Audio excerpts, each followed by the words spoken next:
Everywhere you look in this forest, you see the signs of an ecosystem imbalance. From the hardiness of the native plants and wildlife to the undisturbed soil and clear running streams.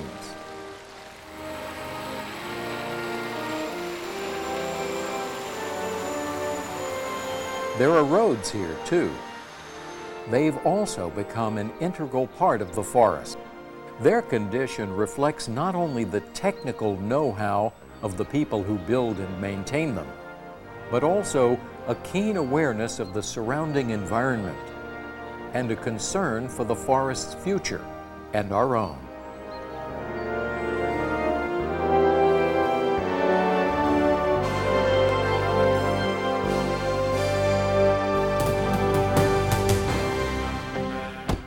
We're in the Coronado National Forest, east of Tucson, Arizona, on a road that runs from the turnoff back there to a little campground about a mile further down. In a way, this stretch of road is typical of the roads throughout our national forest system. Not that this location is necessarily typical. We also have roads in national forests that are classified as rainforest or even high desert. What's typical about this road is that it's unpaved, it serves multiple needs, and it interacts profoundly with its natural surroundings.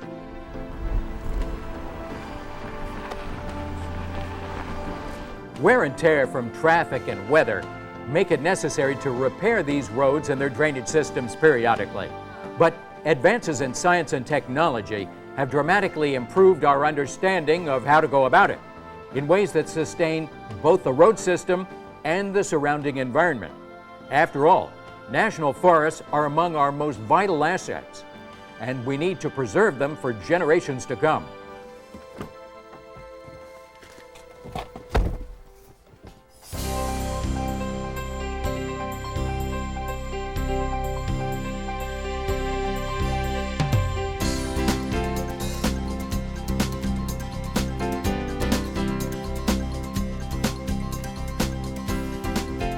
Forest Service roads hold a unique place, both in our country's transportation system and in the natural environment. They provide ready access to nature for the traveling public and facilitate the management of natural resources. When any road falls into disrepair and remains untended, it can compromise the safety of drivers and the health of neighboring ecosystems. When that road runs through the complex environment of forests, environmental considerations become especially important. To understand how a road interacts with a forest, we first need to look at what happens between natural elements when there aren't any roads. It's an eons-old story that begins with water and soil. Each forest has a number of watersheds that collect water from rain and melting ice and snow, or from rainfall alone. The water flows over and through the forest floor as surface flow and groundwater. At first, it moves slowly downslope, dispersing over a wide area. Forceful buildup or concentration won't normally occur until the water encounters and enters small streams. From smaller streams, it travels to larger ones, and finally into the watershed outlet, usually a river. A river's water represents the accumulation of groundwater, surface flow, and stream flow.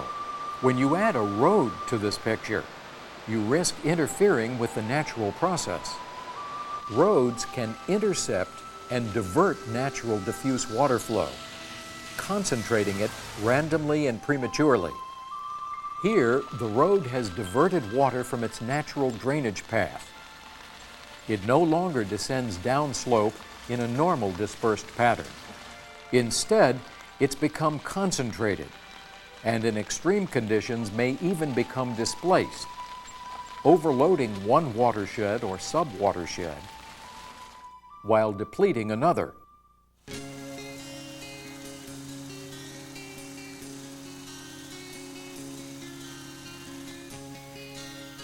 Another possible consequence of a change in normal water flow patterns is for ditches and culverts to concentrate water runoff so that it flows down to small channels, streams, and rivers too quickly, overburdening them with a higher than normal water accumulation, taking place in a shorter than normal time period, increasing the effects of peak flow.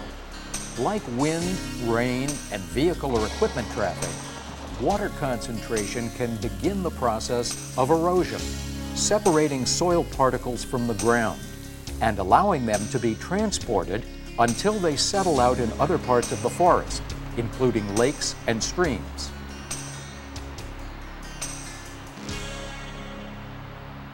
Once in the stream, the sediment changes the aquatic and adjacent riparian ecosystems.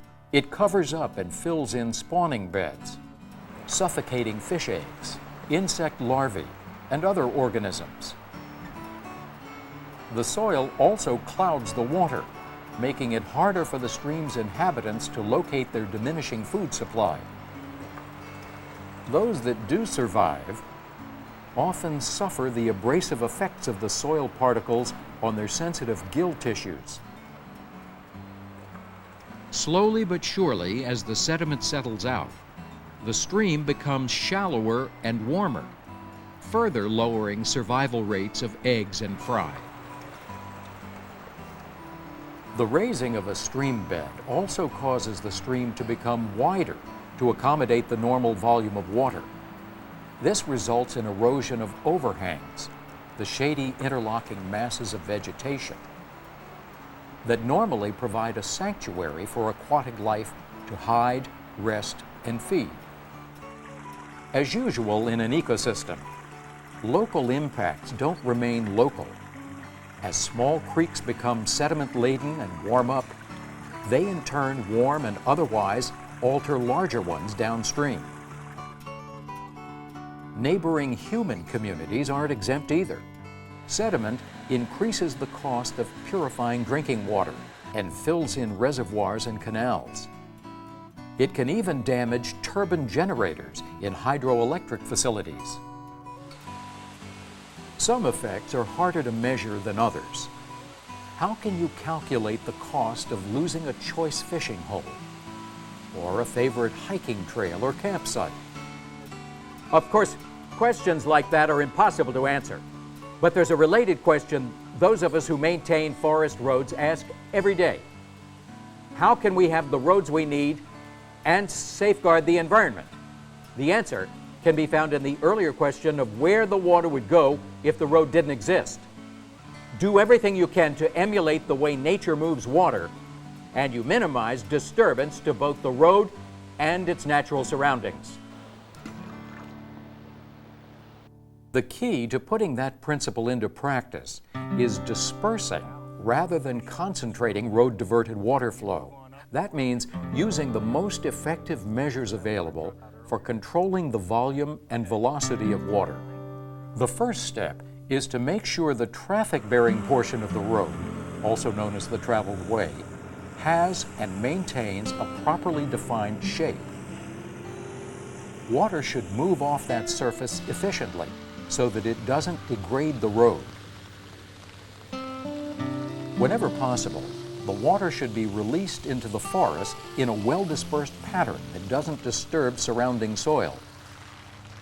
In maintaining drainage structures like this lead-out ditch, it's important to imitate nature's way of protecting exposed areas. Vegetative materials like these reduce the speed and, to a lesser degree, the concentration of the water. So do ditch dams and other barriers. The flow can also be channeled into flat vegetated areas of forest floor, allowing the water to soak into the ground, leaving the sediment behind.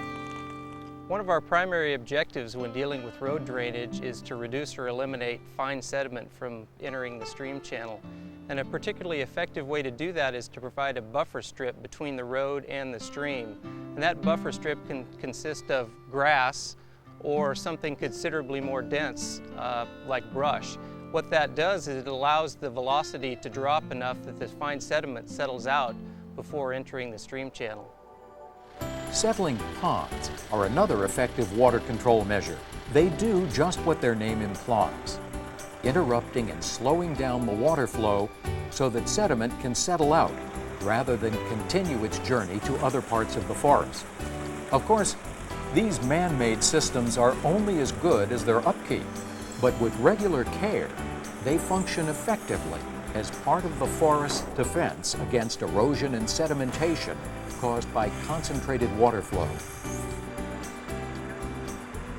Of course, as we've seen, too little water is the other side of the problem.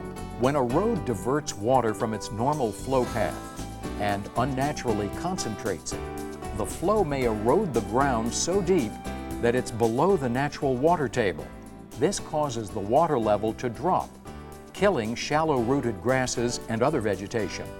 That can upset the natural balance between and within the forest's plant and animal species, ultimately leading to even more erosion and related changes to the forest. For example, if shallow-rooted grasses and other ground cover plants die off, they're no longer able to help hold the soil together and to slow and disperse concentrated water. When rain does come, it falls on soil that's much more susceptible to erosion. Of course, no matter how skillfully you maintain the roads, it just isn't possible to stop all erosion, but it is possible to minimize or modify it, even in extreme conditions. Here in the Sonoran Desert of the Coronado National Forest in southern Arizona, there's less than 12 inches of rainfall a year. Conducting necessary repairs on these roadways can seriously reduce their surface cohesiveness if done without proper moisture content. Left untreated, the soil could soon be carried away by the wind and by whatever precipitation does occur. So, in a place like this, during operations like blading, it's especially important to keep the proper moisture content in the road surface to allow proper shaping. This may mean mechanically spraying the road surface with water or scheduling road work soon after a rainfall. In any location, but especially a dry one like this, compacting the road immediately following blading operations is essential to improving the soil's cohesiveness. In some situations, soil stabilizing additives may also be needed. Here, as in all Forest Service road maintenance, the new and improved rule of thumb is disturb the soil only when absolutely necessary. And when it is necessary, use a light touch. Does this roadside ditch need clearing and reshaping? Only if it's sending water back onto the road or otherwise functioning improperly.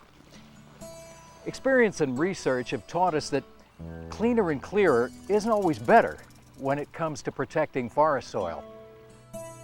In fact, these rocks and plants are helping to slow the flow of water through the ditch and hold the soil together.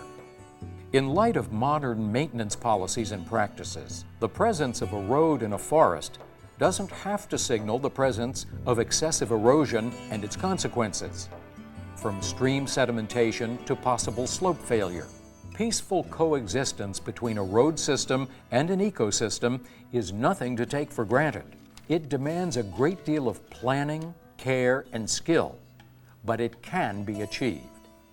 And the stakes couldn't be much higher, and surely the effort is worthwhile. National forest roads aren't just a means of accessing and managing resources, or getting from one place to another by way of the scenic route. Their condition directly impacts the health and longevity of a living treasure, whose importance we're just beginning to fully understand. Whether or not forests like this one continue to thrive and prosper depends largely on how we do our jobs. For the men and women who work hands-on to maintain unpaved secondary roads, the task couldn't be more important or rewarding. To truly make a difference in the natural world by helping to preserve and sustain our national heritage for generations to come.